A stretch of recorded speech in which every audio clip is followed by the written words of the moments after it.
Bonjour à tous et bienvenue dans cette première partie consacrée non seulement aux commentaires de Saint Jean Chrysostome sur 1 Corinthiens 11, ce fameux passage de Saint Paul sur le voile, mais aussi des extraits de ses commentaires sur la Genèse.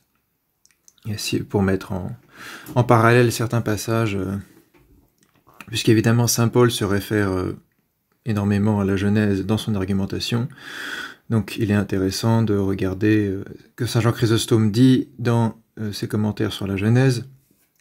Il a écrit un commentaire suivi, qui s'appelle en général Homélie sur la Genèse, ou commentaire sur la Genèse, et aussi des sermons sur la Genèse, qui est une œuvre à part, où il y a, je crois, 3 sermons, et donc il n'est pas un commentaire suivi, mais donc il y a des choses intéressantes dans ces 2 œuvres exégétiques, mais le gros de ce qu'on va lire, c'est tiré de son commentaire sur la première épître aux Corinthiens.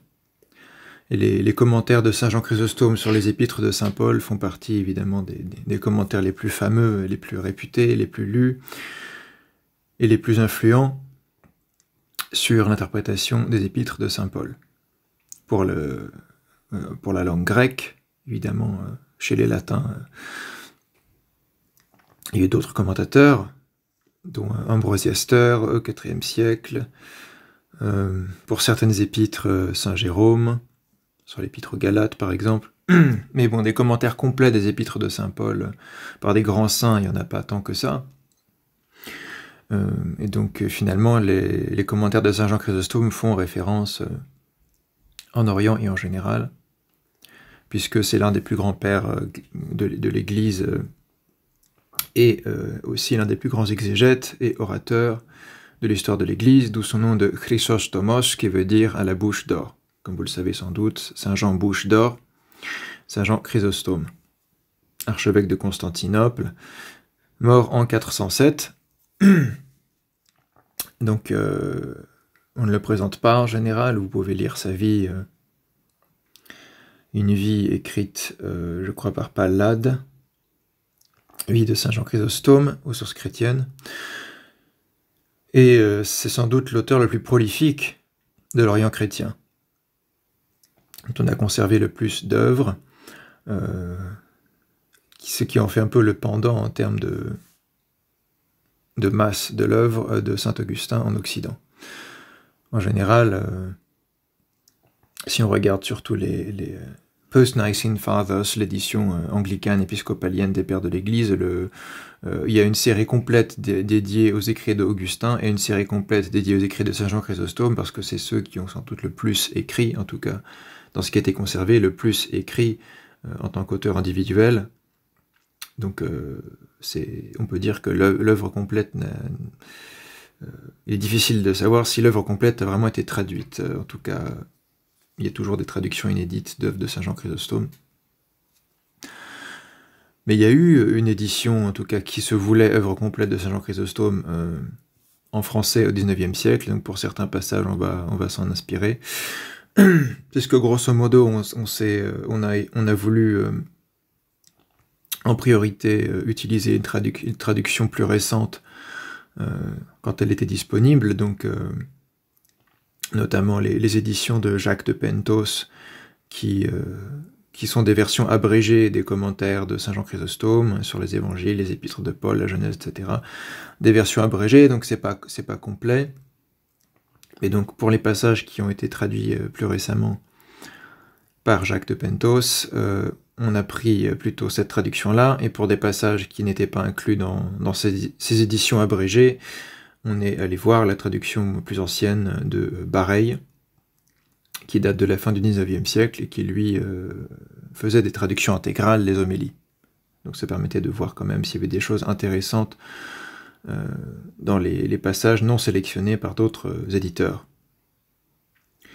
Donc voilà, on a lu l'homélie, la fameuse homélie 26 sur la première épître aux Corinthiens en entier, dans la traduction de Bareil, et les extraits choisis par Jacques de Pentos. Et pour les sermons sur la Genèse, on a simplement utilisé l'édition critique aux sources chrétiennes, puisqu'elle est disponible, et pour les homélies sur la Genèse, on a fait comme pour celle sur les Corinthiens, on a pris l'édition abrégée de Jacques de Pentos, en général, comme c'était juste pour certains passages relatifs à certains points abordés par saint Paul, on n'a pas forcément été jusqu'à lire en entier l'homélie 17 du commentaire sur la Genèse, parce que c'est l'homélie qui était la plus pertinente ici. Mais en tout cas, Jacques de Pentos sélectionnait en général les passages les plus pertinents. Donc voilà. En gros, on a pris 3 œuvres de Saint Jean Chrysostome. Son œuvre est tellement immense qu'il y aura sans doute beaucoup plus de choses à voir, à citer, à mettre en parallèle. Mais déjà, rien qu'en prenant en compte ces 3 textes, l'homélie 26 sur 1 Corinthien, l'homélie 17 sur la Genèse, et un passage du 2e sermon sur la Genèse, ça fait déjà, à mon avis, 3 vidéos bien remplies. Donc voilà, on ne peut pas être tout à fait exhaustif. En tout cas, je pense que les textes les plus connus et répandus sur cette question sont réunis ici, à charge d'enrichir ensuite, si jamais je trouve d'autres choses au hasard des lectures. Donc voilà, c'est sans doute l'une des grandes exégèses de référence pour ce passage en langue grecque. Ensuite, on verra ce que dit saint Théodoret de Cire au siècle, quelques décennies plus tard, qui est aussi de l'école d'Antioche. Saint Jean Chrysostome est le représentant par excellence et le plus équilibré de l'école exégétique antiochienne. Donc ça sera intéressant de comparer ensuite avec le commentaire de saint Cyril d'Alexandrie, qui évidemment, en tant qu'évêque d'Alexandrie, représente plutôt l'école exégétique alexandrine. On dit souvent qu'il y a 2 grands courants exégétiques dans l'histoire de l'Église grecque ancienne, Antioche et Alexandrie. Antioche plus littéraliste, Alexandrie plus allégoriste, mais évidemment, quand on prend des grands représentants équilibrés, en fait, ça donne des aperçus qui se complètent, qui sont assez intéressants. Et Saint Jean Chrysostome, c'est le représentant par excellence équilibré et saint et qui fait autorité de l'école d'Antioche, contrairement à d'autres qui ont été condamnés, comme Théodore de Mopsueste ou Diodore de Tarse, ou Nestorius. Et saint Cyril d'Alexandrie, c'est le grand représentant de la tradition exégétique alexandrine, saint et père de l'Église, contrairement à ceux qui ont été condamnés comme Origène. Donc les excès de chaque école ont donné lieu à des hérésies qui ont été condamnées, mais les représentants équilibrés et célébrés, c'est intéressant de voir comment leur vision se complète, ou se distingue parfois, mais de manière intéressante. Donc nos 2 grandes sources orientales seront Saint Jean Chrysostome et Saint Cyril d'Alexandrie. Et on verra ensuite Théodoret de Cire, qui, même si c'est une figure plus controversée, est quand même considéré comme un saint et un grand théologien et exégète, en particulier des Saintes Écritures du 5e siècle, et qui évidemment est dans la lignée de l'école d'Antioche. Et pour l'Occident, on aura l'occasion de regarder un petit peu les choses chez saint Ambroise de Milan, saint Augustin d'Hippone et saint Jérôme de Stridon, notamment. Mais je pense pas qu'il y ait d'équivalent, ou alors peut-être chez Ambrosiaster, si on arrive à trouver la source. Il y a un commentaire sur les épîtres de saint Paul d'Ambrosiaster, qui n'est pas un père de l'Église, mais qui est un grand exégète italien du IVe siècle, qui permet de connaître un peu l'exégèse ancienne dans le monde latin de pas mal de ses textes. Et il y a un commentaire suivi de l'épître aux Romains et des deux épîtres aux Corinthiens, mais pour l'instant on n'a pas accès à la source qui nous permettrait de l'avoir en entier. Mais ce serait intéressant pour le monde latin d'avoir le commentaire d'Ambrosiaster, parce que je ne crois pas qu'il y ait d'équivalent, à part éventuellement ça, qu'il y ait d'équivalent au commentaire grec pour la première épître aux Corinthiens. Ou alors peut-être dans des siècles plus tardifs, mais il faudrait voir. Donc voilà pour l'instant comment on va continuer à approfondir ce sujet. Commençons à présent. Donc voilà sur la première épître aux Corinthiens, homélie 26, on est à peu près au début. Et je donne en bas la référence dans l'édition abrégée de Jacques de Pentos, aux éditions François-Xavier de Guibert, où toutes les éditions abrégées sur les épîtres de saint Paul ont été publiées. En général, c'est accessible, c'est encore accessible en librairie ou à commander par Internet. C'est des éditions assez récentes, vous voyez, 2009. Donc c'était pas mal de les utiliser en priorité. Commençons, saint Paul, le sage médecin. Donc là, c'est par rapport au début de ce passage de la première épître aux Corinthiens. Et on va voir que saint Jean Chrysostome insiste sur l'attitude pastorale de saint Paul. C'est pas simplement arbitraire et par hasard que saint Paul rappelle que les Corinthiens font bien de suivre les traditions apostoliques, mais que sur certains points, certains ne respectent pas tout à fait ce qu'il faudrait faire, et que donc il prend la peine de rappeler ce qu'il faut faire. Lisons ce que nous dit saint Jean Chrysostome. Eh bien donc, après avoir achevé toutes ces réflexions, il passe à une accusation d'un autre genre. De quoi s'agissait-il? Des femmes découvertes, la tête nue, priaient et prophétisaient. Il faut que vous sachiez qu'alors les femmes prophétisaient. Donc saint Jean Chrysostome précise dans un passage que, par exemple, les filles du diacre Philippe étaient prophétesses, différentes figures féminines étaient prophétesses, et d'ailleurs dans l'Ancienne Alliance déjà, il y a des figures de prophétesses, dont notamment Myriam, la sœur de Moïse et Aaron, ou Anne, la mère de Samuel, et autre chose de ce genre, peut-être même Déborah dans le livre des Juges, enfin, plusieurs figures comme ça. Donc le don de prophétie n'a jamais été réservé aux hommes, c'est un charisme de l'Esprit Saint qui peut être donné aux hommes comme aux femmes, même si les grands prophètes par excellence de l'Ancienne Alliance sont tous des hommes, il y a eu des prophétesses. Et dans les premiers temps de l'Église, c'est pareil, il y a ce don de prophétie, ce don des langues qui est particulièrement fort après la Pentecôte, et donc les hommes comme les femmes peuvent prophétiser. C'est pourquoi saint Jean Chrysostome dit « Il faut que vous sachiez qu'alors les femmes prophétisaient », parce qu'il y avait une sorte de charisme propre au temps apostolique sur la prédication, etc. Et puis ce charisme s'est raréfié par la suite, même s'il reste toujours vivant et accessible. Il y en a toujours des saints et des saintes qui prophétisent aujourd'hui, évidemment. Poursuivons. Les hommes laissaient pousser leurs chevelures comme étant versés dans la philosophie, ils se couvraient la tête en priant et en prophétisant. Donc ça, c'était l'attitude, l'accoutrement des philosophes dans le monde païen. On portait certains habits particuliers, le manteau des philosophes, et on se laissait pousser les cheveux, etc. etc. Ça peut être une des raisons pour laquelle le Christ est représenté comme ça d'ailleurs, puisque c'est le maître et le philosophe par excellence, qui aurait philosophe au sens chrétien, oui, il enseigne la vraie philosophie. Mais évidemment, il y a aussi des raisons dans le contexte judaïque pour lesquelles il est représenté avec le cheveu long, la barbe et la tunique. On en avait parlé. Lié au naziréat, donc au statut d'homme consacré à Dieu. Ces deux pratiques étaient d'origine païenne.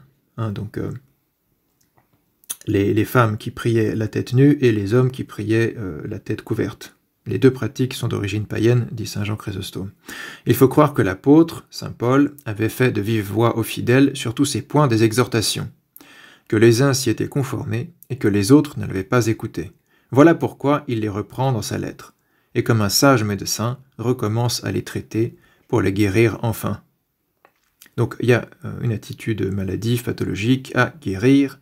Saint Paul, médecin spirituel, vient guérir ceux qui sont dans une mauvaise attitude, qui ne va pas les aider spirituellement. Qu'il les eût déjà avertis en séjournant parmi eux, c'est ce qui résulte des premières paroles que nous venons de lire.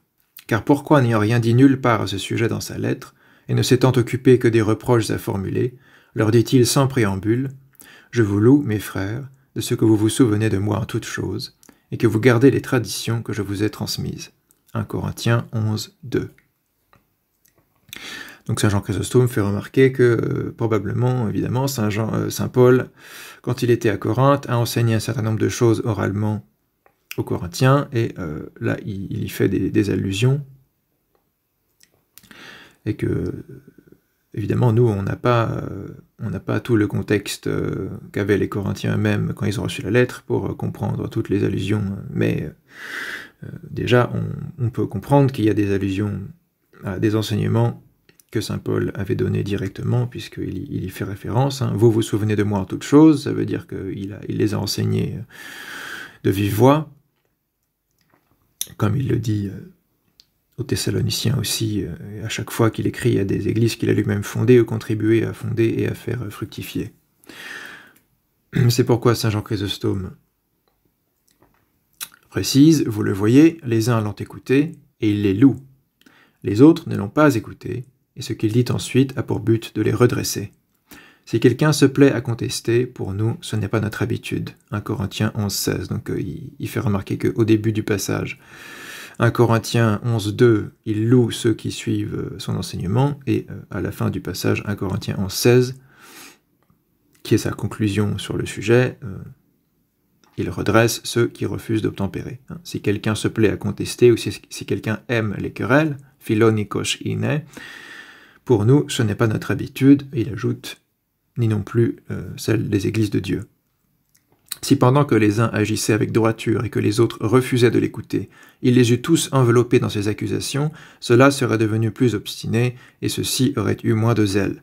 En donnant des éloges aux seconds, en leur faisant des avances, tandis qu'ils blâment les premiers, ils stimulent les uns et disposent les autres au repentir. Donc saint Jean Chrysostome souligne toujours la bonne pédagogie et le bon souci pastoral de saint Paul. Il loue ceux qui progressent et il redresse ceux qui font des choses contraires à son enseignement pour équilibrer et orienter ces communautés chrétiennes vers le bon chemin.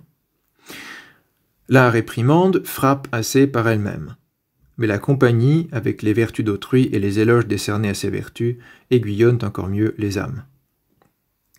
Donc voilà, au passage, il n'hésite pas à faire des compliments, comme ça encourage aussi ceux qui n'agissent pas correctement à s'inspirer de ces modèles et à désirer eux-mêmes recevoir des compliments de l'apôtre. Donc il ne se contente pas de réprimander ceux qui font n'importe quoi, mais évidemment, il encourage ceux qui font ce qu'il faut, comme un bon entraîneur, on pourrait dire aujourd'hui, un bon pédagogue.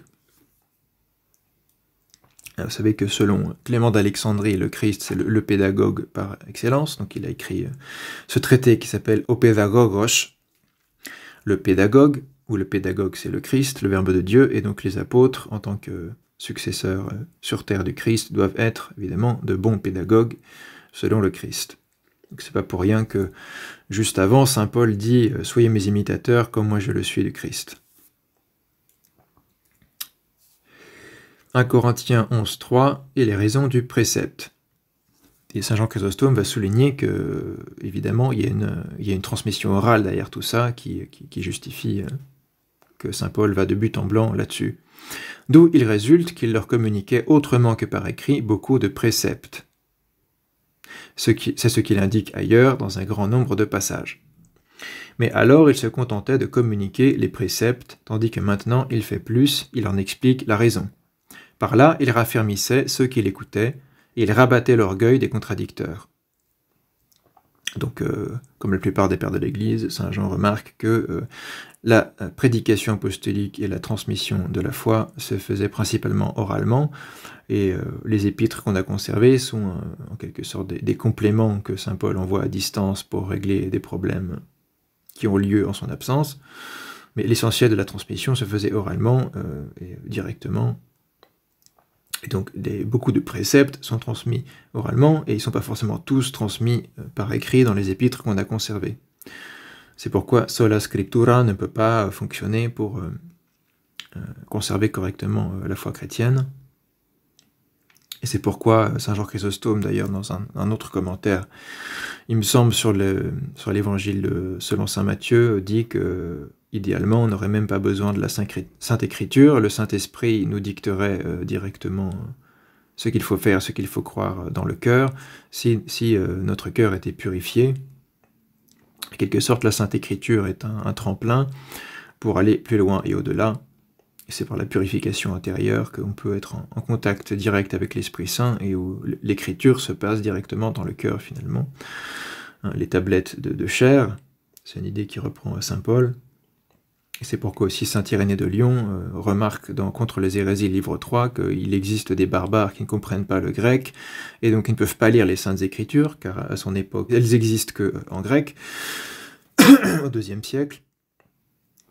Et malgré tout, ils ont la foi grâce à la tradition de l'Église qui leur a été transmise par les apôtres et leurs successeurs, et non parce qu'ils ont accès aux Écritures en soi.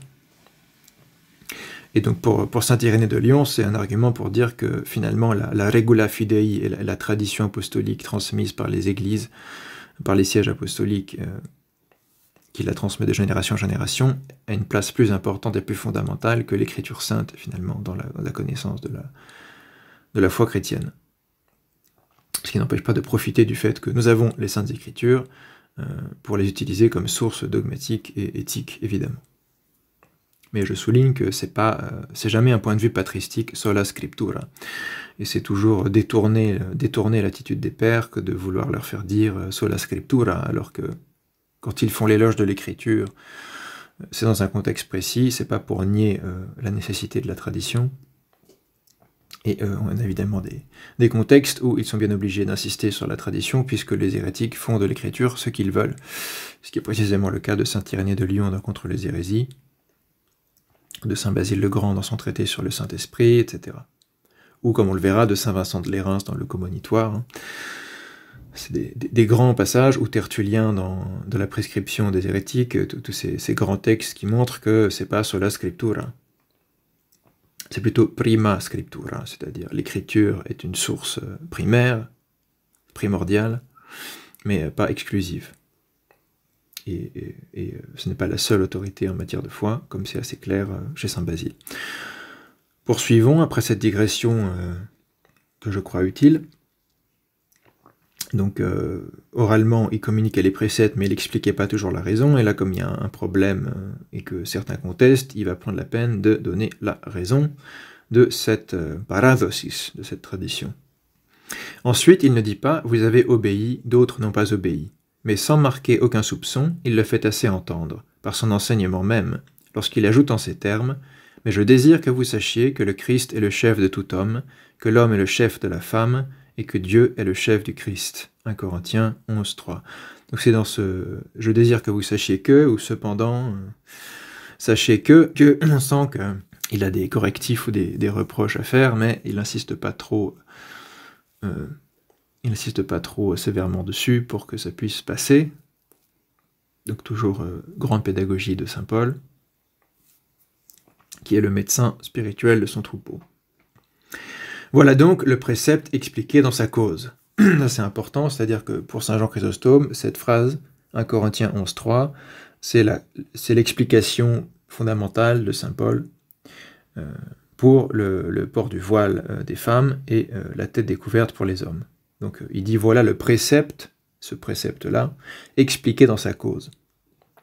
Donc tous ceux qui vont chercher des causes ailleurs, déjà, saint Jean Chrysostome leur dit c'est n'importe quoi, la cause elle est clairement donnée par saint Paul et c'est 1 Corinthiens 11, 3.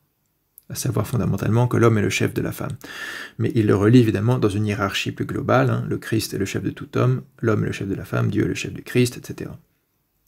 Ça fait partie de toute une hiérarchie globale et naturelle, comme on l'a vu, mais pour lui, c'est ça l'explication fondamentale de la cause du port du voile ou de la tête découverte chez les hommes, et pas autre chose.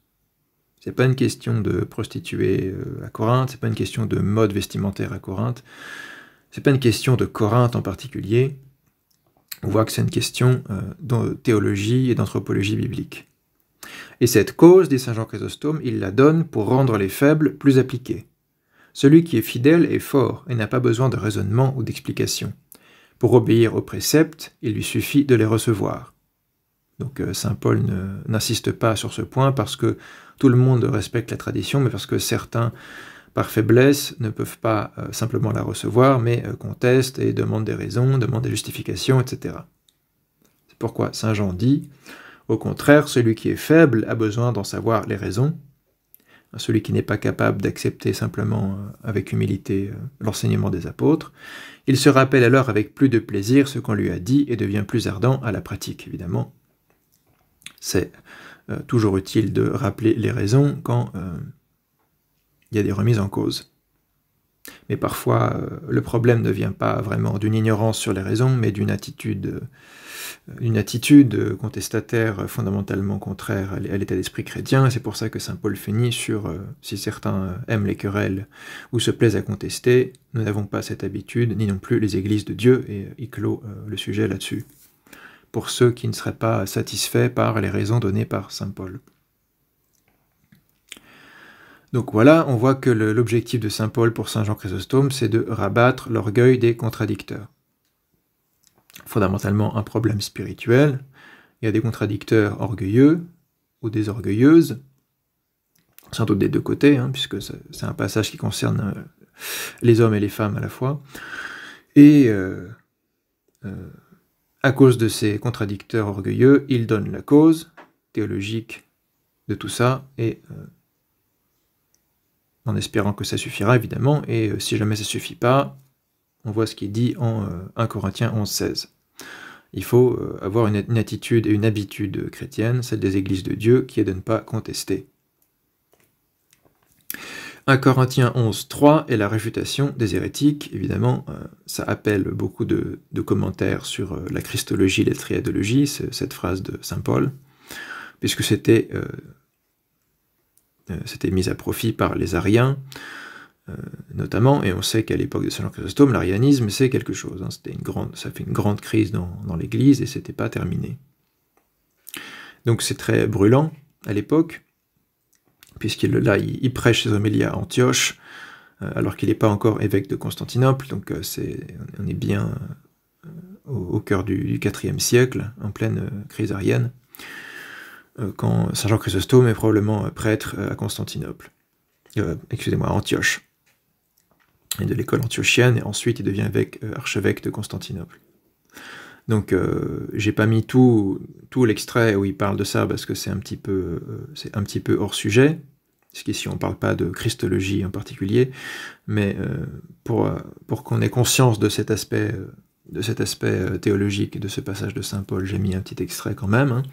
Voilà pourquoi l'apôtre attend pour donner les raisons du précepte, que le précepte ait été violé. Ça on a déjà dit, c'est parce que certains ne respectent pas la tradition que saint Paul revient dessus pour donner les raisons du précepte. Donc c'est pas parce qu'il y a un contexte corinthien culturel particulier, mais parce que c'est là qu'il y a des récriminations sur ce sujet.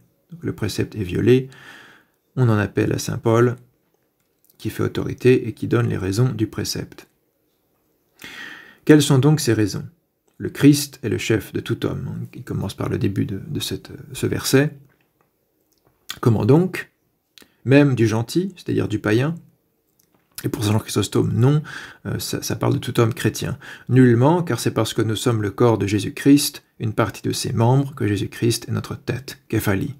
Donc il prend képhalie au sens paulinien, où le Christ est la tête de l'Église aussi. Et donc par conséquent, c'est tout homme qui est dans l'Église, qui est le corps du Christ, et dont le Christ est la tête. Donc Jésus-Christ est notre tête, képhalie. Quant à ceux qui ne sont pas dans le corps, c'est-à-dire dans l'Église, qui ne sont pas réputés des membres, il ne peut pas être leur tête. Donc ici on a une affirmation ecclésiologique assez claire. Pour saint Jean Chrysostome, le Christ est képhalie des chrétiens authentiques, de ceux qui sont dans l'Église en plus, donc pas des schismatiques et des hérétiques, c'est évident pour saint Jean Chrysostome, puisqu'il il parle du corps de Jésus-Christ, qui est l'Église, de ses membres. Et donc pour lui, la phrase « le Christ est le chef de tout homme », il faut le prendre dans le contexte chrétien dans lequel saint Paul écrit. Donc un peu d'ecclésiologie au passage, ça fait pas de mal. Aussi, lorsque l'apôtre dit « de tout », c'est « pas » en grec, pas anir, tout homme. Enfin, c'est au génitif dans la phrase, pandos andros, de tout homme, pandos andros kephali. Il faut sous-entendre fidèle, pistos. Probablement, c'est pistos en grec, qui est formé à partir de pistis, la foi, qui signifie fidèle, puisque la foi, ça veut dire aussi la confiance, la fidélité, etc. Pistis. Donc, pour lui, tout homme dont le Christ est le chef, c'est le pistos, le fidèle.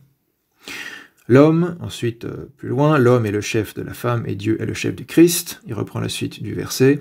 C'est ici que les hérétiques, c'est-à-dire les ariens de différents parfums, différents courants, nous attaquent, s'imaginant qu'il résulte de ces paroles que le Fils est moindre que le Père, et moindre sous le rapport de l'essence de la nature. Mais ils ne font que s'attaquer eux-mêmes, car si l'homme est le chef, ou la tête, képhali, de la femme, et si la tête et le corps sont de la même substance, alors si Dieu est le chef du Christ, c'est que le Fils est de la même substance que le Père. Donc là, il réfute les ariens avec un « i » qui rejette la consubstantialité du Père et du Fils, le fait que le Père et le Fils soient de la même nature divine, de la même substance ou essence divine, en grec « ousia », en latin « essentia ».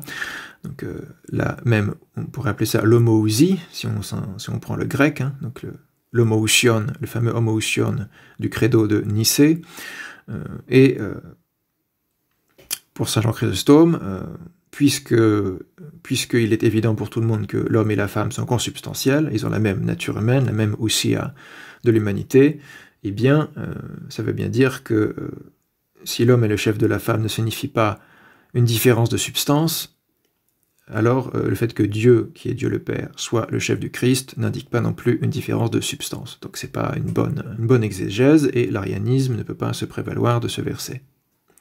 Ou alors il devra dire aussi que l'homme et la femme ne sont pas consubstantiels, ce qui est un raisonnement par l'absurde, puisque tout le monde reconnaît, dans ce contexte, la consubstantialité de l'homme et de la femme.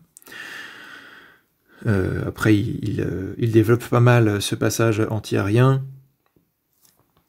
Ça se poursuit un petit peu, et donc pour défendre la consubstantialité du Père et du Fils contre l'arianisme, il va aussi insister sur l'homothymia, ou l'égalité d'honneur selon la nature ou la substance entre l'homme et la femme. C'est un contexte, c'est intéressant de voir selon le contexte sur quoi va insister saint Jean Chrysostome. Et quand il s'agit de défendre la consubstantialité du Père et du Fils, évidemment, il va souligner la consubstantialité et en ce sens l'égalité d'honneur entre l'homme et la femme. Voilà ce qu'il dit. Appliqué au Christ relativement à l'homme, le mot chef, képhali, a une autre valeur que lorsqu'il est appliqué à l'homme par rapport à la femme, évidemment, puisque sinon ça voudrait dire que le Christ est consubstantiel à l'homme. Mais c'est pas totalement faux, comme on verra saint Cyril d'Alexandrie, il y a aussi une très bonne exégèse de ce passage, où il souligne que le Christ a deux natures, et donc il est consubstantiel aux hommes aussi bien qu'il est consubstantiel à Dieu. Et donc il y a même une lecture orthodoxe de ce passage, qui ne nécessite pas de dire que képhali a une autre valeur, simplement Dieu est la tête du Christ, et ils sont consubstantiels par la nature divine, l'homme est la tête de la femme, et ils sont consubstantiels par la nature humaine, et le Christ est la tête de l'homme, d'une part parce qu'il est Dieu, et donc il est le chef de la création, et d'autre part parce qu'ayant assumé la nature humaine par l'incarnation, il est aussi consubstantiel à l'humanité, et dans son humanité, il est la tête aussi la tête de l'Église, donc Christ incarné est la tête de tout homme qui croit, et même de tout homme tout court, puisqu'il est le Verbe de Dieu. Donc on verra ce que dit saint Cyril d'Alexandrie, qui je crois est très intéressant, christologiquement. Mais ici, saint Jean Chrysostome adopte une autre approche, où il dit simplement que képhali a différentes valeurs. Et donc képhali utilisé du Père sur le Fils a la même valeur que képhali utilisé de l'homme sur la femme, qui n'annule pas la consubstantialité, mais que képhali a une autre valeur quand il est appliqué au Christ relativement à l'homme, puisque là il prend le Christ en tant que fils de Dieu divin, qui n'est pas consubstantiel à l'homme, au lieu de prendre l'approche incarnationnelle de saint Cyril. Donc ces deux approches qui sont toutes les deux orthodoxes, mais qui sont distinctes. D'où l'intérêt de lire plusieurs commentaires. Donc, appliqué au Christ relativement à l'homme, le mot chef képhali a une autre valeur, puisqu'il n'y a pas de consubstantialité absolue. Entre la nature divine du Christ et la nature humaine, il n'y a pas de consubstantialité. D'où la définition de Chalcédoine, qui bien sûr aura lieu plus tard. Mais c'est déjà clairement la foi orthodoxe. Donc voilà, lorsqu'il est appliqué à l'homme par rapport à la femme, c'est différent, puisque l'homme est consubstantiel à la femme est consubstantielle à l'homme, et ils sont homotimi, ils ont la même dignité, de fait. Donc il a encore aussi une autre valeur quand il est appliqué au Père par rapport au Fils, hein, c'est-à-dire que justement il y a aussi la consubstantialité et homothymia, égalité d'honneur entre le Père et le Fils. Et comment, me dira-t-on, déterminerons-nous la différence? Par l'objet même que l'apôtre a en vue, nous dit saint Jean Chrysostome. Donc en gros par le contexte, on peut remarquer que la valeur n'est pas la même. En effet, si Paul eût voulu dire autorité et suggestion, dans un sens tyrannique ou absolu, où il y a un des éléments qui est une nature supérieure à l'autre, une essence supérieure à l'autre, comme vous, les Ariens le prétendaient, donc les Ariens prétendent ça par rapport à la Trinité, hein. Ils disent que soit le Père et le Fils sont anomie, donc dissemblables, ce qui est l'arianisme radical, l'arianisme de Nome. Il y a une dissemblance complète d'essence entre le Père et le Fils. Donc autorité et suggestion, ce sens-là, que le Père est un créé et que le Fils est une créature. Ou pour les semi-ariens, ils diraient que le Père et le Fils sont homoousios, c'est-à-dire semblables dans l'essence, mais pas homoousios, ils n'ont pas la même essence. C'était une autre manière plus subtile de rejeter la consubstantialité. Mais dans les deux cas, il s'agit de dire que le Fils est une créature, alors que le Père est Dieu et le Créateur, et donc c'est en ce sens-là que saint Jean refuse l'idée d'autorité et de suggestion, comme si le Fils était une créature du Père. Donc voilà, si Paul eût voulu dire autorité et suggestion dans le sens arien, il n'aurait pas parlé de la femme. Il aurait proposé comme exemple l'esclave et le maître. Le rapport aurait été plus juste. Ceci dit, ce qui est un peu limité, c'est que l'esclave et le maître sont consubstantiels quand même, hein. Bon, il y a peut-être un rapport plus proche du créateur à la création entre le maître et l'esclave, mais l'esclave et le maître sont consubstantiels. Mais c'est la limite de l'argumentation. Mais saint Jean Chrysostome veut surtout souligner qu'en utilisant l'analogie de l'homme et de la femme, saint Paul ne veut pas indiquer une suggestion tyrannique d'esclavage. C'est pas le même type de hiérarchie, de rapport hiérarchique qui est mis en avant. C'est pas le maître et l'esclave. Car si la femme nous est soumise, dit saint Jean Chrysostome, puisqu'il va très bien expliquer qu'il y a une suggestion, elle reste toujours femme, elle reste libre, elle reste notre égale en honneur, homotimos. Et ça, c'est fondamental, évidemment, dans l'anthropologie chrétienne. Le fait que la femme soit tirée de l'homme en fait le semblable de l'homme et l'égal en honneur et en dignité et en nature fondamentale de l'homme, justement. Tout comme le Fils est engendré du Père, et donc tirant son essence du Père, il est homotimos, même dignité, homoousios, même essence, etc. Même volonté, même énergie, etc. Donc c'est ce parallèle-là que fait saint Paul. C'est un rapport de cause à effet, en quelque sorte. Le Père engendre le Fils et Ève est tirée d'Adam, mais c'est pas un rapport de différenciation ontologique absolue. Il y a une différence des rôles ou du mode d'être, comme on l'a déjà dit, entre le Père et le Fils et entre l'homme et la femme, mais pas une différence fondamentale de nature ou d'honneur, etc. Ou de capacité naturelle, etc. Et le Fils aussi obéit à son Père, mais il reste le Fils de Dieu. Il reste Dieu. Donc il insiste sur la liberté, hein. La femme reste libre, donc c'est une suggestion libre, ce qui est différent de l'esclavage. Un esclave n'a pas le choix, un esclave n'a pas la liberté, n'a pas le droit, alors que la femme est libre. Et la femme chrétienne se soumet librement et obéit librement, ce qui fait que c'est de la piété et pas de l'esclavage. C'est la reconnaissance d'un ordre établi où chacun harmonieusement tient sa place. Donc on voit le lien qu'il fait entre la Trinité et le rapport homme-femme ici, en tout cas entre le Père et le Fils et l'homme et la femme.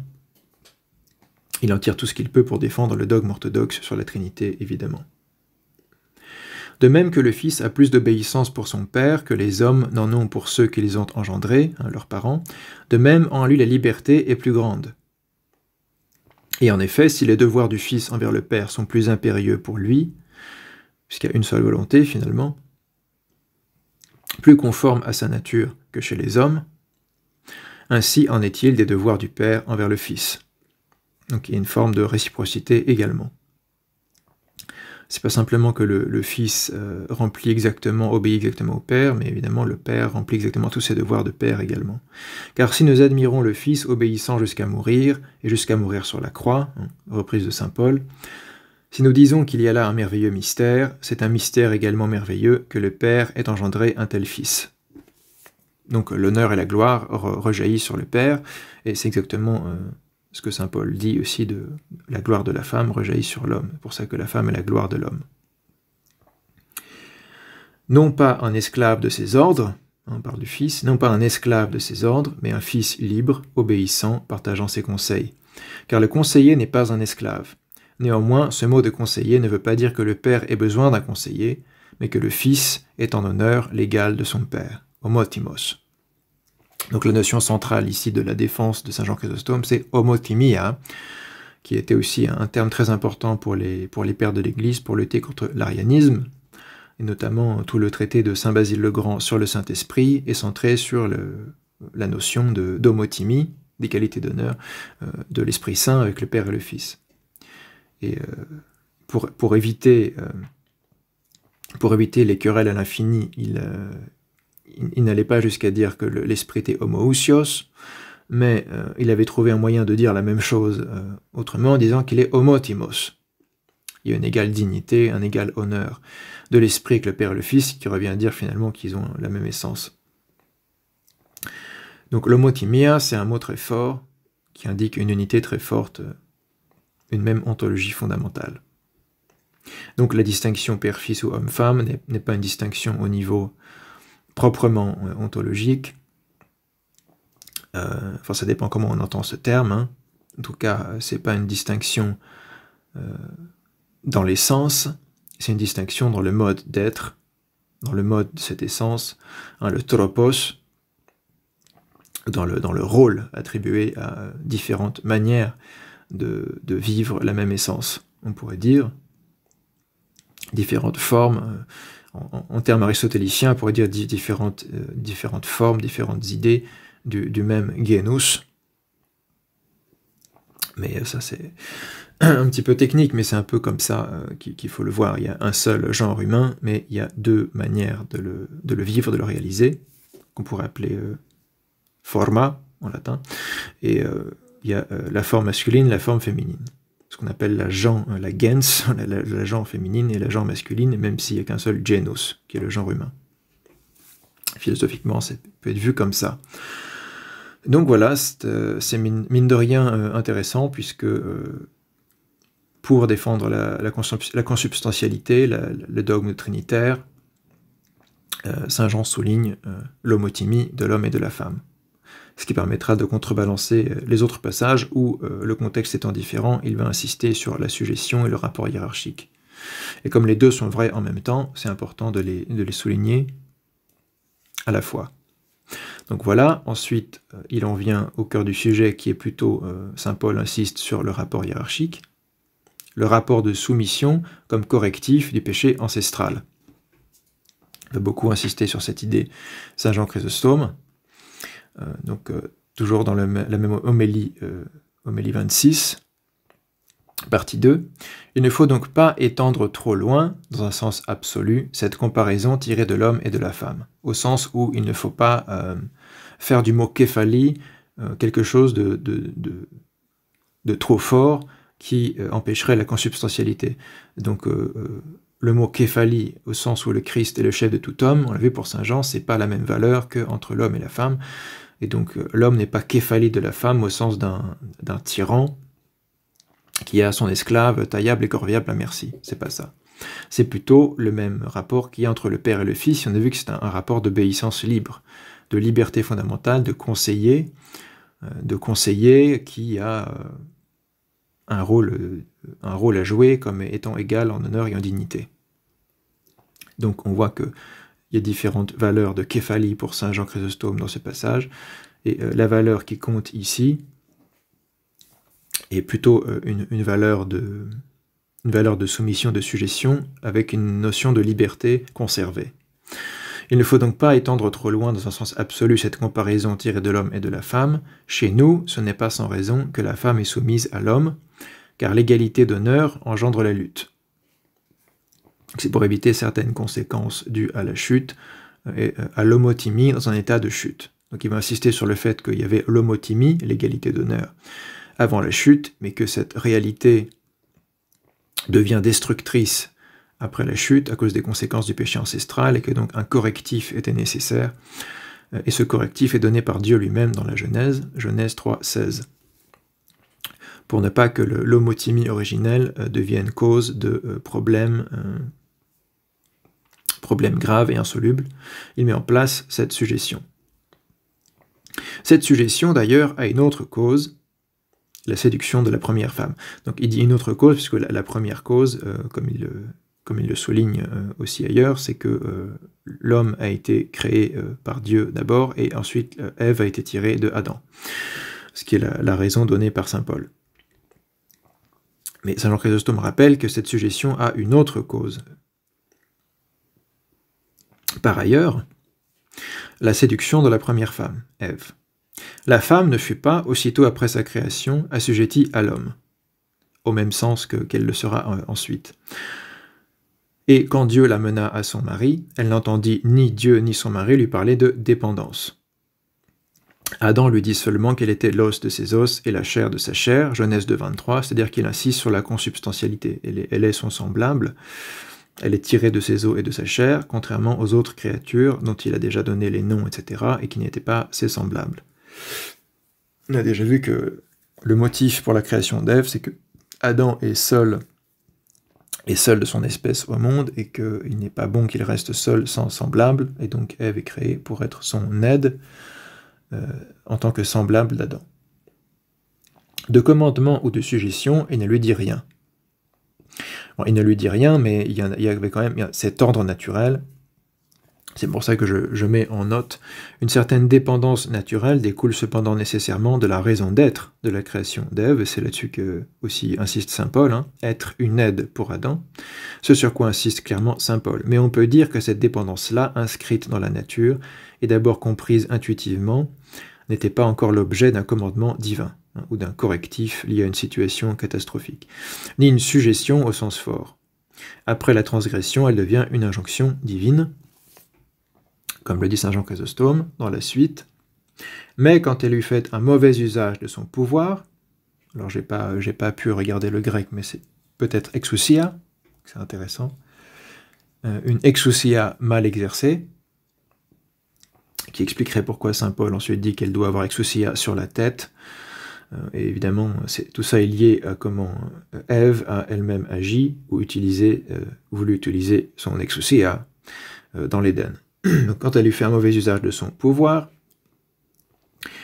quand celle qui devait aider l'homme, puisque c'était sa raison d'être, celle qui devait aider l'homme lui fait tomber dans un piège, quand tout fut perdu par sa faute, c'est alors qu'elle entendit ce juste arrêt, « Tu dépendras de ton mari » Genèse 3, 16. Car comme il était vraisemblable que ce péché allait introduire la guerre au milieu des hommes, Dieu, comprenant la malice du démon, éleva par cette seule parole, donc cette suggestion, cette injonction divine de suggestion d'Ève à Adam, comme un rempart où elle devait se briser. Donc la malice du démon.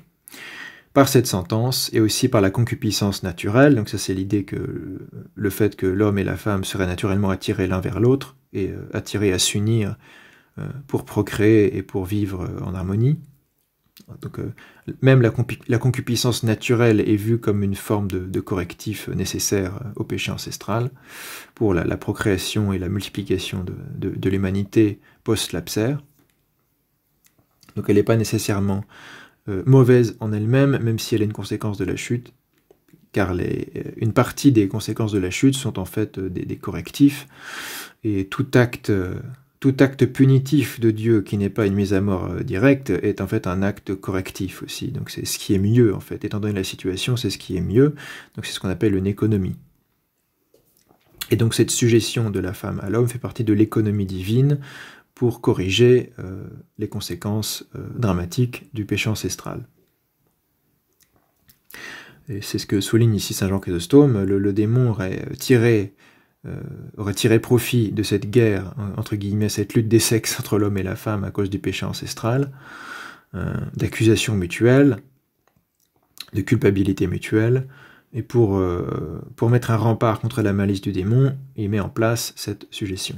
Et en fait, il donne des correctifs à Ève et à Adam qui ne sont pas les mêmes, puisque leur rôle dans le péché ancestral n'est pas le même, et leur rôle à l'origine n'est pas le même. Et donc selon le problème et la part prise dans la transgression, le correctif apporté est différent. C'est ce qui est passionnant dans ces passages de la Genèse. On voit cette distinction des rôles très clairement aussi dans la distinction des malédictions, entre guillemets, qui sont aussi des corrections et des remèdes pour éviter le pire. C'est pourquoi Dieu, comprenant la malice du démon, éleva par cette seule parole comme un rempart où elle devait se briser. Par cette sentence, et aussi par la concupiscence naturelle, il prévint la haine qui n'aurait pas manqué de naître, et détruisit, comme on abat un mur de séparation, le ressentiment produit par la première faute. Et on voit, c'est très intéressant de voir, on voit très bien ce que le féminisme fait, en réalité, ce qui explique pourquoi on sait d'où il vient, quand on voit ce qu'il fait, c'est qu'il réanime la haine entre l'homme et la femme, il réanime l'idée de lutte des sexes comme une nécessité ou un statu quo inévitable, et il réanime le ressentiment produit par la première faute. C'est pour ça que c'est très important de lire en parallèle tout ce que les saints nous disent sur la Genèse et ces passages de saint Paul qui parlent de la distinction des rôles, avec les effets du féminisme dans notre civilisation, en fait. C'est pour ça que j'ai dit déjà que c'est satanique. C'est pas parce que on adore utiliser ce mot à toutes les sauces, mais parce qu'il y a une réalité spirituelle, une réalité idéologique derrière, qui est fondamentalement celle du serpent dans la Genèse, et celle de l'adversaire tout au long des Saintes Écritures, etc. Et l'idée, c'est qu'on anime la haine entre les sexes, de même qu'on anime la haine entre les classes sociales, on anime la haine entre... On insiste sur ces distinctions pour en faire ressortir tout le ressentiment produit par la première faute, au lieu de chercher à le guérir par l'obéissance à l'ordre divin, qui est lui-même, Dieu a déjà donné les correctifs pour atteindre cette harmonie, malgré la faiblesse et les conséquences dramatiques du péché ancestral. Et en fait, il nous donne le mode d'emploi pour vivre en harmonie, et en le rejetant, ce que fait le féminisme, être féministe, c'est nécessairement rejeter ce qu'explique la Genèse et saint Paul. C'est incompatible, quel que soit le degré de féminisme où vous êtes, que ce soit radical, modéré ou que sais-je. En fait, c'est radical dès le début, déjà, c'est un petit peu malhonnête. Il n'y a pas de féminisme modéré. Dans la civilisation dans laquelle le féminisme est né, c'est radical. Ça fait partie de l'idéologie révolutionnaire qui rejette complètement un ordre établi. Et même si certaines revendications sont justifiées, l'idéologie qui les met en avant est radicale, révolutionnaire, destructrice, veut faire une table rase, etc. La lutte contre le patriarcat, etc.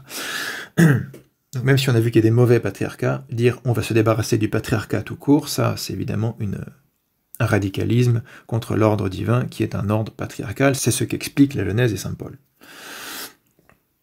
Par cette phrase, l'homme est le chef de la femme, ça s'appelle le patriarcat. Mais c'est un patriarcat chrétien qu'il faut comprendre dans son contexte et avec ses nuances et sa véritable valeur, sa véritable couleur, sa véritable saveur. D'où l'intérêt de lire les saints-pères de l'Église.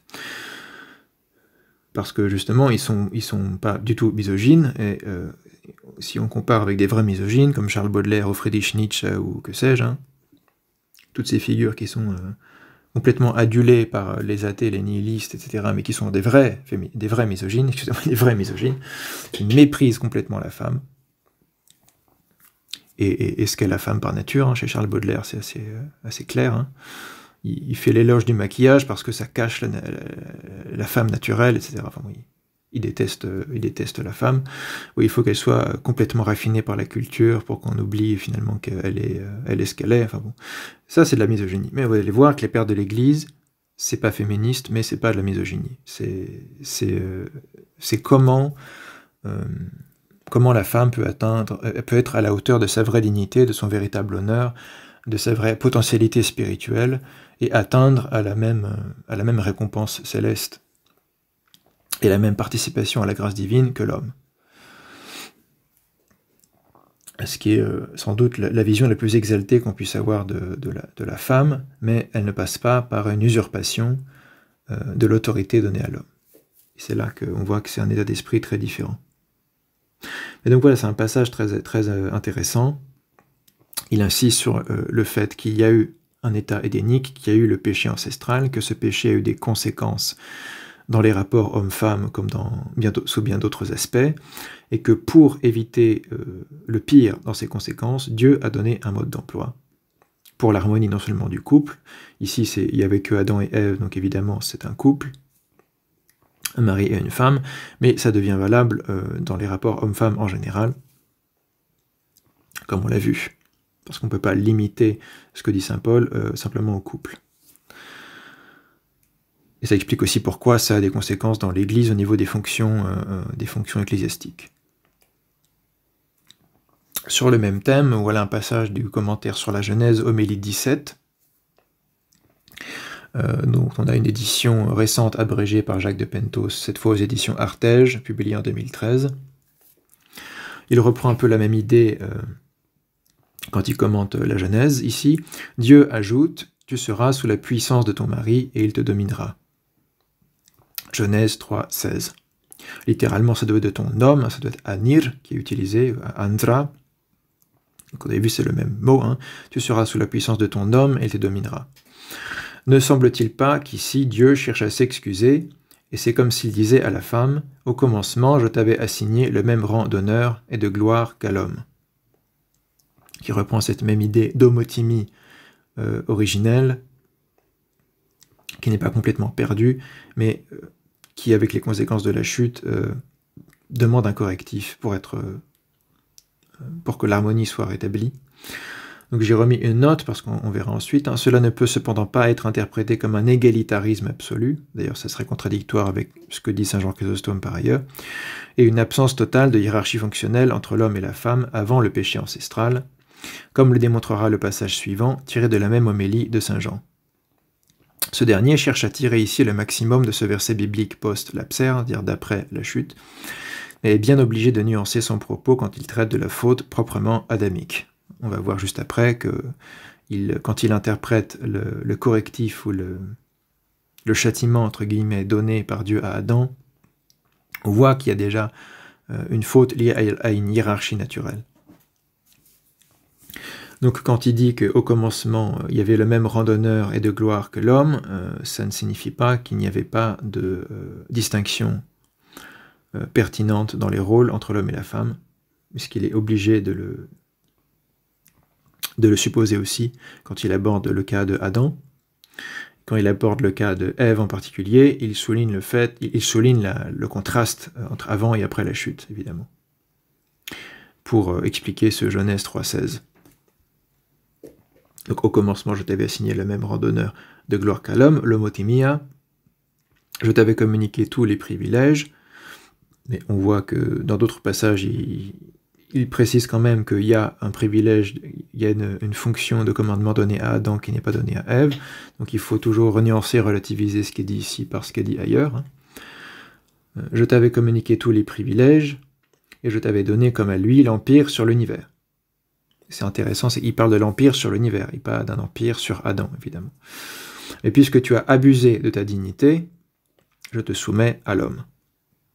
Donc l'idée, c'est que Ève était plus une forme de collaboratrice avant la chute, c'était une aide pour Adam, mais plus une forme de collaboratrice qu'après la chute, où elle a cette obédience particulière comme correctif pour corriger l'attitude qui a mené Ève à la transgression. Elle est moins une collaboratrice que quelqu'un qui doit obéir, c'est pas comme un esclave, mais c'est quand même un devoir d'obéissance, un devoir de libre obéissance. Et pour Saint Jean Chrysostome, il y a une distinction ici avant la chute et après la chute, qui est un correctif d'un abus de dignité de la part d'Ève, mais on verra que ça suppose aussi une certaine hiérarchie prélapsaire. Tu seras sous la puissance de ton mari, et il te dominera. Tu as abandonné celui dont tu partageais la gloire et la nature, même gloire et même nature, pour qui tu avais été formé. Donc il y a un télos, c'est-à-dire une finalité de la femme qui est quand même particulière à la femme, pour qui tu avais été formé, afin de lier des relations avec le serpent et de recevoir par lui les perfides conseils du démon. Eh bien, je te soumets à l'homme et je l'établis ton maître. Ici, il utilise quasiment les termes qu'il rejetait plus haut d'autorité et de suggestion. Évidemment, c'est dans des contextes différents, et donc la sémantique est différente. Quand il rejette autorité et suggestion face à l'arianisme, c'est pour contrecarrer l'idée de non-consubstantialité, ou de rapport de maître à esclave, dans le sens le plus absolu, alors qu'ici, il souligne que l'homme est placé comme maître et la femme comme sujet, comme soumise, comme correctif au péché ancestral, et que ça souligne cette injonction divine, mais que ça n'annule pas la consubstantialité, puisque avant le péché ancestral, il souligne l'homotimie, le même gloire et la même nature. Donc évidemment, le péché ancestral ne provoque pas un changement radical de nature, mais simplement un état maladif ou pathologique de la nature, un changement de tropos, encore une fois. La nature déchue est une nature dont le tropos est différent, qui est dans un état maladif, qu'on peut appeler le péché originel, et qui n'est pas identique au tropos d'avant la chute, qui est le tropos voulu par Dieu, le tropos original, qui doit être restauré en Christ. Encore une fois, il faut arriver à voir la subtilité entre toutes ces notions de physis, de tropos, des différents sens que peut prendre le mot physis, aussi nature, selon les contextes. Parce qu'il y a un sens où l'homme et la femme ont la même nature, le sens de ousia, la même essence, mais il y a un sens où Chrysostome va insister sur la nature féminine comme distincte de la nature masculine, et là c'est un sens différent, plus proche de tropos, qui ne fait pas deux essences séparées. Donc voilà, poursuivons. Car il vaut mieux pour toi, donc il lui dit « Je te soumets à l'homme et je l'établis ton maître, tu reconnaîtras son autorité, et parce que tu n'as pas su commander, n'a pas su utiliser l'exousia correctement, tu apprendras à obéir. Car il vaut mieux pour toi de lui être soumise et de reconnaître son autorité que de vivre libre de tout joug et exposé à te précipiter dans le mal. » C'est encore une phrase très importante en contexte féministe, dans la civilisation dans laquelle on vit. Pensez à toutes les revendications d'indépendance, etc., qui vont avec le féminisme, et pensez à cette phrase de Saint Jean Chrysostome, « Il vaut mieux pour toi », donc c'est ce qui est le mieux pour la femme, c'est ce que Dieu lui donne pour corriger et petit à petit travailler à un retour vers l'état édénique, c'est ce qu'il vaut mieux, donc c'est pas de la misogynie, c'est pas pour torturer, rabaisser, mépriser la femme, c'est ce qui vaut mieux pour la femme, c'est ce qui vaut mieux pour toi, de lui être soumise et de reconnaître son autorité. Tu en sortiras gagnante, en fait, c'est là que tu auras le plus finalement de bénéfices de ce mode de vie, de bénéfices de bien-être, de spirituel, etc. Que de vivre libre de tout joug et exposé à te précipiter dans le mal, car c'est ce qui est arrivé à Ève quand elle a été isolée d'Adam et séduite par le serpent. Et c'est exactement ce que le féminisme finalement encourage et favorise chez les femmes, c'est de vivre libre de tout joug et exposé à se précipiter dans le mal. Parce qu'en fait, l'idée c'est que quand la femme est complètement insoumise et libre de tout joug masculin, c'est là qu'elle est la proie facile des démons. Donc il y a tout un contexte spirituel et de combat spirituel derrière. C'est ça qui donne toute sa dimension à la doctrine chrétienne, c'est qu'on croit dans l'existence des démons, on croit qu'ils veulent détruire l'humanité, et on croit que Dieu nous donne les outils pour résister et combattre, mener le combat spirituel, l'ascèse qui nous sanctifie, et que c'est pour ça qu'il y a cet état des choses. Donc c'est ce qui vaut mieux pour l'homme et pour la femme. C'est pas mis en place pour esclavagiser les femmes, et que l'homme soit l'exploiteur, le cliché de l'exploiteur capitaliste en quelque sorte de la femme, qui simplement tire du profit et c'est tout. Jouit de sa femme et c'est tout. C'est pas ça la position du patriarcat chrétien, évidemment. Les deux sont des missions difficiles à assumer, que ce soit pour l'homme la mission du commandement, de la responsabilité, et pour la femme la mission de l'obéissance, sont deux missions distinctes, liées à deux rôles différents, à la fois avant la chute et dans la transgression, et donc après la chute. Et c'est en jouant chacun son rôle qu'on va vers la sanctification, et qu'on mène le combat spirituel efficacement, et sinon on est dévié de la route par les démons, qui profitent de la faiblesse mise en l'homme par le péché ancestral pour nous détourner de la sanctification. Voilà tout le sous-bassement spirituel de ce patriarcat chrétien.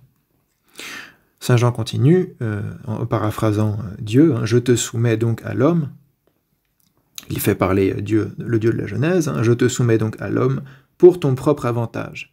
Donc parce que j'aime la femme finalement, parce que je suis philogyne, l'inverse de misogyne c'est philogyne, parce que je suis philogyne, que je t'ai créé, j'ai créé la femme, c'est pas parce que je la déteste, je l'ai créée parce que ça participait au caractère de kalia, de beauté et de bonté de la nature. Dieu crée la femme et il dit ensuite que tout est kalos, beau et bien, donc la création de la femme fait partie de ce plan, de ce dessein divin de la création qui est beau et bon, qui est kalos, qui est complètement différent de certaines théologies misogynes qu'on trouvait dans le monde païen d'ailleurs. Si vous lisez la Théogonie d'Hésiode, vous serez assez choqué de voir ce qu'il dit sur la création et l'existence de la femme. Donc, il y a vraiment des courants de pensée dans le paganisme grec qui sont misogynes. C'est-à-dire que l'existence même de la femme au monde est une punition pour l'homme, etc. C'est assez choquant pour nous. Donc Théogonie d'Hésiode, par exemple. Et en opposition à tout ça, la Genèse dit que non, la création de la femme était bonne, était voulue par Dieu, avait son but dans la création, et participait de l'harmonie de la création. Et donc le fait d'être femme n'est pas un mal intrinsèque, alors que dans des idéologies vraiment misogynes, le fait d'être femme est vraiment quelque chose... c'est le mythe de Pandore et de la boîte de Pandore chez Hésiode. Elle ouvre la boîte de Pandore et tous les maux se répandent dans la création.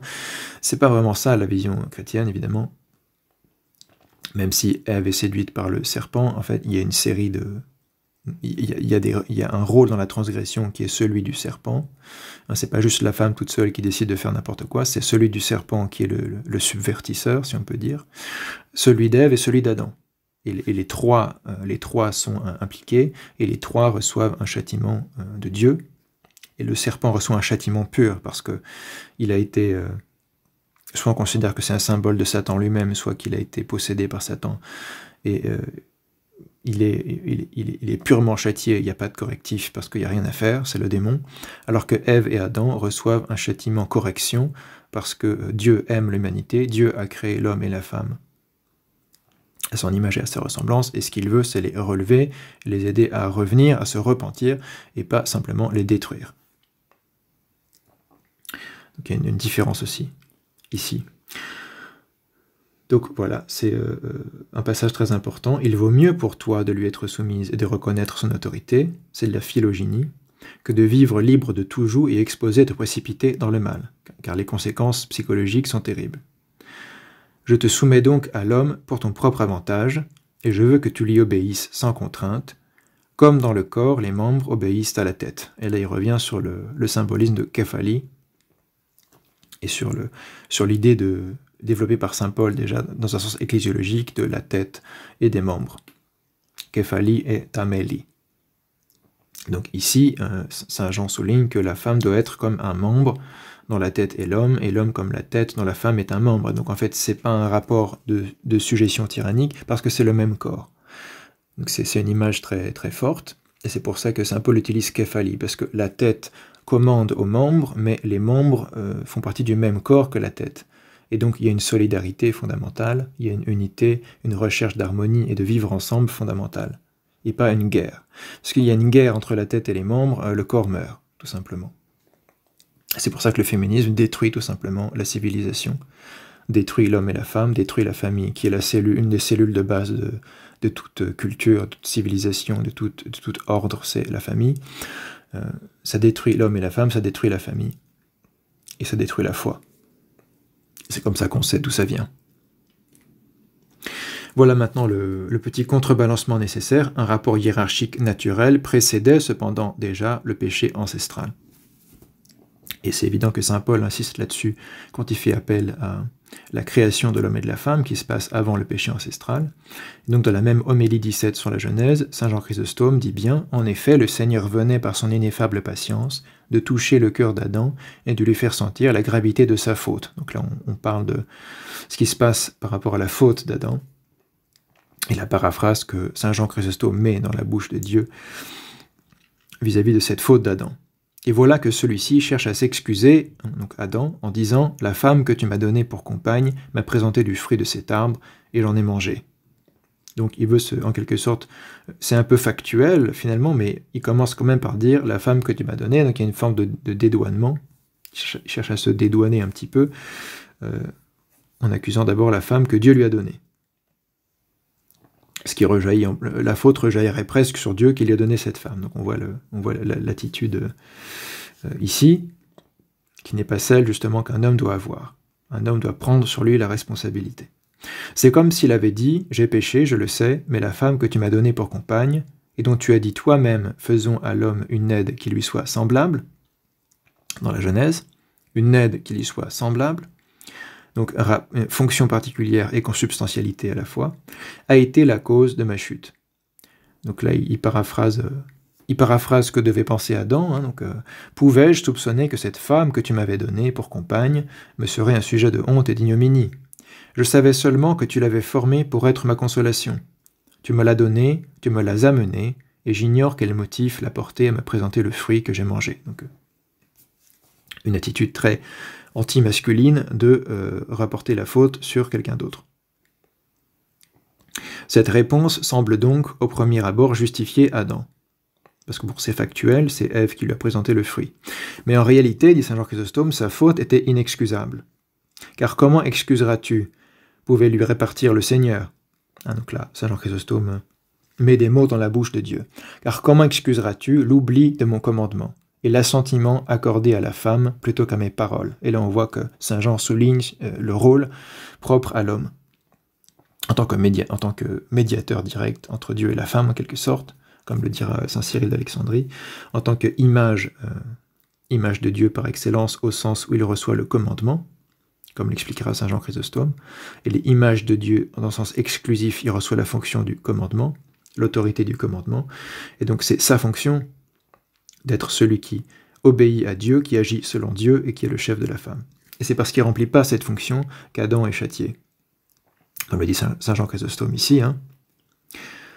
Donc pourquoi, comment peux-tu excuser le fait d'avoir écouté plutôt Ève que mes paroles? Aussi, quoique la femme soit à ton égard l'instigatrice du péché, ça reste vrai, ça reste factuel, c'est pour ça qu'elle a sa propre correction, son propre correctif, qui est la suggestion, tu ne saurais être innocent. Donc Adam n'est pas innocenté. Et ne devais-tu pas te montrer fidèle à mon commandement, repousser le présent fatal, c'est-à-dire le fruit, et même représenter à la femme l'énormité de sa faute, c'est-à-dire prendre sa responsabilité d'homme. Tu es le chef de la femme, et elle n'a été formée que pour toi. Mais tu as interverti l'ordre, et au lieu de la retenir, tu t'es laissé entraîner par elle. Donc on voit qu'il y a une faute propre à la fonction masculine.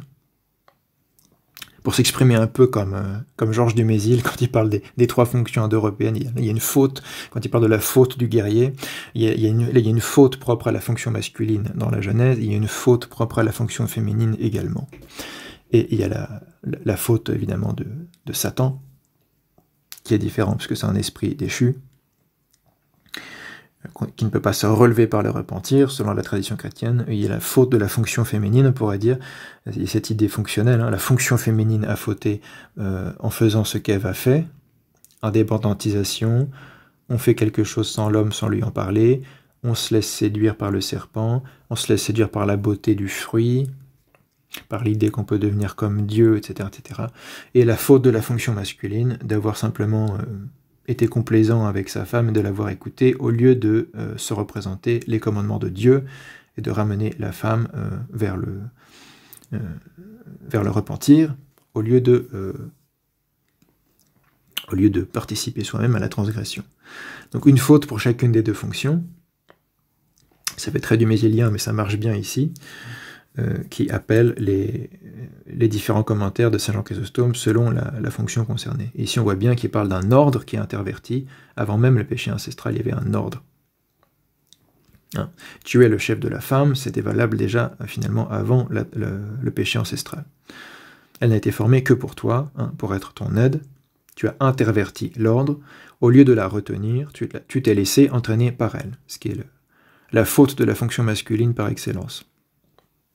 C'est pas la même chose qu'écouter un conseil et prendre en compte un conseil, c'est se laisser entraîner sur une pente qui déjà avait été créée par un acte transgressif ou subversif. Les membres doivent obéir à la tête, et par une coupable interversion, ce sont les membres qui ont commandé, c'est-à-dire Ève qui a commandé à Adam finalement, en l'invitant à prendre du fruit. Et lui s'est laissé commander, donc c'est aussi sa faute. En sorte que les rangs et l'ordre ont été renversés. En sorte que les rangs et l'ordre, la taxis, ont été renversés.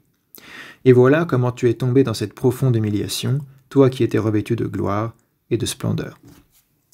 Donc c'est un passage très important de la même homélie 17. Et si on met en équilibre ce passage et ce qu'on a lu juste avant, on a une bonne vision globale de ce que veut dire Saint Jean Chrysostome. Alors que si on n'en prend qu'un seul, ça peut donner une vision déséquilibrée. Donc voilà, deux motifs de la principauté de l'homme. Et là, c'est ce que reprécise Saint Jean Chrysostome dans, j'ai oublié d'en parler, son commentaire sur la première épître à Timothée, homélie 9, notre texte important sur ce sujet-là, sur la première épître à Timothée, homélie 9, dans ces mêmes éditions de Jacques de Pentos. Ici, c'est le tome 4 des commentaires sur les épîtres de Saint Paul, chez François-Xavier de Guibert. Voilà ce qu'il dit. C'est le passage de la première épître à Timothée, où Saint Paul parle notamment du fait que les femmes n'ont pas le droit d'enseigner à l'Église, n'ont pas le droit d'enseigner en public, qu'ils doivent garder le silence, et c'est l'occasion pour Saint Jean Chrysostome de revenir sur cette question de la hiérarchie homme-femme. Donc j'ai sélectionné ce passage pertinent pour nous. Adam, dit-il, a été formé le premier, Ève ensuite, parce qu'il y a ce passage de Saint Paul dans la première épître à Timothée. Adam, dit-il, a été formé le premier, Ève ensuite. Et ce ne fut point Adam qui fut trompé, c'est la femme qui fut trompée et prévariqua. 1 Timothée 2, 13, 14. C'est très clair chez Saint Paul aussi. Mais cela concerne-t-il donc les femmes d'aujourd'hui? Oui, l'homme jouit d'un plus grand honneur. Et ici, évidemment, il parle de l'honneur du commandement et d'être le chef fonctionnel, et pas d'un honneur naturel qui serait lié à une naissance supérieure. Donc, c'est intéressant c'est important de comprendre aussi que timi, le mot pour dire honneur, peut avoir différentes connotations et différents sens selon les contextes. Sinon, on est obligé de dire Saint Jean Chrysostome se contredit tout simplement, comme le fait Jean-Claude Larcher, et c'est pas vrai. Saint Jean Chrysostome n'est pas un imbécile qui se contredit d'une homélie sur l'autre. Il peut avoir une approche exégétique un peu différente selon l'époque où il écrit, mais fondamentalement c'est la même vision, et on voit simplement que quand il parle d'honneur, ça recouvre différents aspects.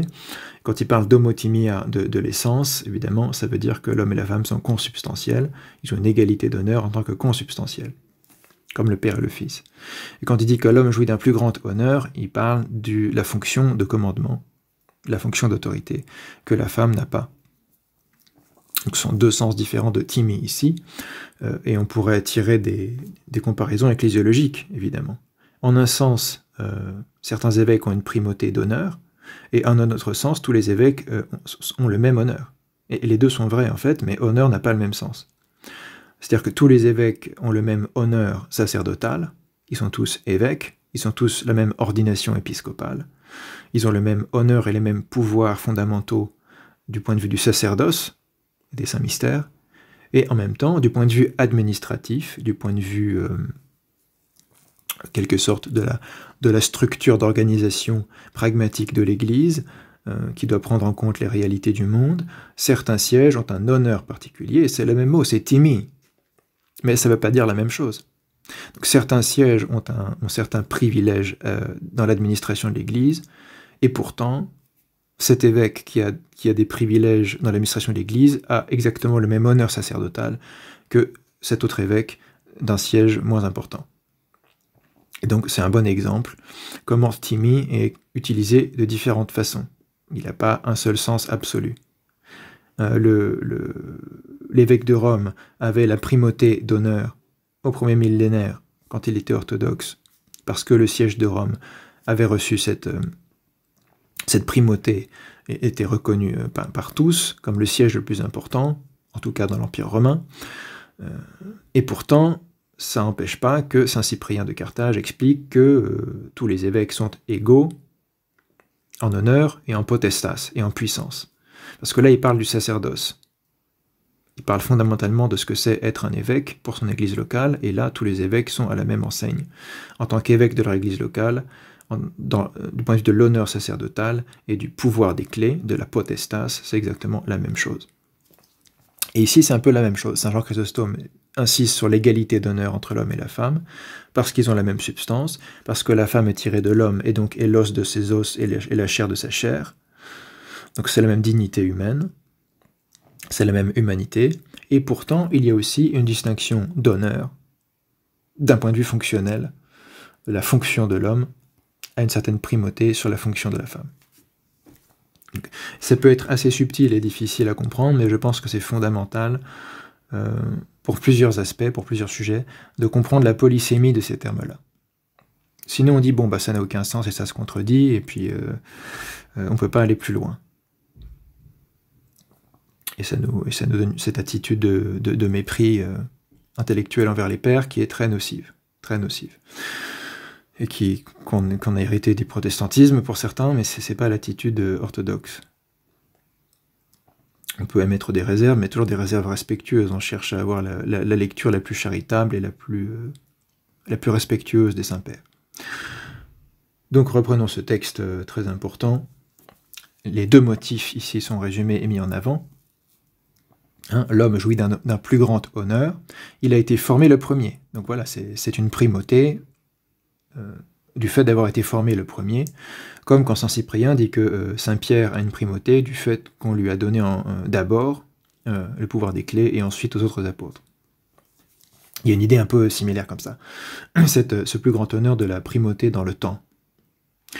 Ici, il a été formé le premier, donc il y a un primatus, une protia, et ailleurs l'apôtre a montré cette supériorité quand il a dit « l'homme n'a point été formé pour la femme, mais la femme pour l'homme ». Donc c'est pas seulement une primauté chronologique, mais aussi un telos différent dans le dessein divin. Donc il y a un telos, c'est-à-dire une finalité, ou un scopos, un aim, on dirait en anglais, une finalité. Et le scopos de l'homme n'est pas identique au scopos de la femme, même s'il y a aussi un scopos commun de l'humanité. Donc tout ça va ensemble. Et donc il y a cette supériorité à cause de la différence du scopos ou du telos, de la finalité de chaque fonction. L'homme n'a pas été formé pour la femme, ce n'est pas son telos d'être l'aide de la femme, mais la femme pour l'homme, c'est le telos de la femme d'être une aide pour l'homme. C'est sur quoi insiste saint Paul. 1 Corinthiens 11, 9. Et pourquoi dit-il cela? C'est que l'homme doit tenir le premier rang pour ce motif d'abord, donc pour ce motif qu'il a un telos différent et qu'il a été créé le premier, puis à cause de ce qui s'est passé, deuxième motif, le péché ancestral. La femme un jour enseigna l'homme, elle bouleversa tout, elle le rendit coupable de désobéissance. Donc je rappelle que le contexte ici, c'est le passage de 1 Timothée, aussi où saint Paul dit que la femme doit garder le silence, qu'elle ne doit Elle n'a pas le pouvoir d'enseigner. Elle n'a pas l'exousia d'enseigner. Les choses spirituelles en particulier, et en public en particulier, à l'Église. Donc Saint Jean Chrysostome insiste sur cet aspect-là. Ève a prétendu en quelque sorte enseigner Adam, en l'incitant à faire comme elle. Elle bouleversa tout, donc l'ordre qui existait déjà, sinon il ne peut pas y avoir de bouleversement, s'il y a un égalitarisme absolu, et le rendit coupable de désobéissance. Aussi Dieu l'a-t-il assujetti, Ève, parce qu'elle avait fait mauvais usage de son exousia, de son autorité, qu'elle avait en commun avec Adam vis-à-vis du monde, hein, son empire sur l'univers comme être humain, collaboratrice d'Adam. Donc elle a fait un mauvais usage de son autorité, ou plutôt de l'égalité des rangs. Donc ici Saint Jean revient sur cette idée qu'il y avait une forme d'égalité des rangs, mais qu'à cause du péché ancestral, il y a cette distinction des rangs. Et en même temps, il vient de dire juste avant que l'homme a le premier rang pour d'autres raisons qui sont prélapsaires. Donc ça peut sembler un petit peu contradictoire, mais je pense qu'on peut réconcilier les deux choses si on met un peu de bonne volonté.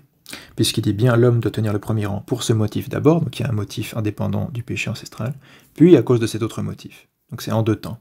Tu seras soumise à ton mari, dit l'Écriture, Genèse 3,16, parole qui n'avait point été dite avant le péché. Et ce n'est point d'Adam qu'il est écrit, elle considéra que ce fruit était bon à manger, mais c'est la femme qui en mangea et en donna à son mari, Genèse 3,6. Donc là, il insiste sur le... Il explique pourquoi saint Paul dit que Adam, ce n'est pas Adam qui fut trompé, mais la femme, parce que c'est Ève qui est séduite par le serpent et pas Adam. Donc Adam, après, comme l'explique saint Jean Chrysostome, sa faute en tant qu'homme, c'est d'avoir été complaisant avec Ève, et pas d'avoir été séduit par le serpent. Donc ce n'est pas d'Adam qu'il est écrit, elle considéra que ce fruit était bon à manger, hein, c'est la séduction, mais c'est la femme qui en mangea et en donna à son mari, en sorte qu'il ne prévariqua point par mauvais désir, Adam, selon Jean Chrysostome, mais seulement par complaisance pour sa femme. Donc la nature de la transgression est différente. La femme a enseigné une fois et a tout bouleversé. Aussi l'apôtre dit-il qu'elle n'enseigne point, voir 1 Timothée 2, 11 et 12. Ça serait un bon sujet pour une autre vidéo sur ce point particulier, le pouvoir d'enseigner, mais c'est lié à toute cette idée de la fonction d'autorité qui est donnée par nature et ensuite par économie à l'homme et non à la femme. Et donc j'ai mis en petite note, on voit donc bien ici qu'il y a un double aspect, ou un développement en deux temps de la hiérarchie fonctionnelle homme-femme. Tout d'abord, une primauté d'honneur naturelle et prélapsaire de l'homme, qui n'excluait pas une certaine égalité ou coopération de commandement vis-à-vis de la création. Ensuite, un assujettissement post-lapsaire, à la fois punitif et correctif, de la femme, puisque tout châtiment ici donné par Dieu est économique et donc a une visée corrective. C'est pas un châtiment pur comme pour le serpent. Voilà, on va s'arrêter ici pour notre première partie. Il y a encore beaucoup de choses à dire, puisque c'est un long commentaire assez riche que nous propose saint Jean Chrysostome. Je vous propose de nous retrouver bientôt pour la suite. Merci à tous.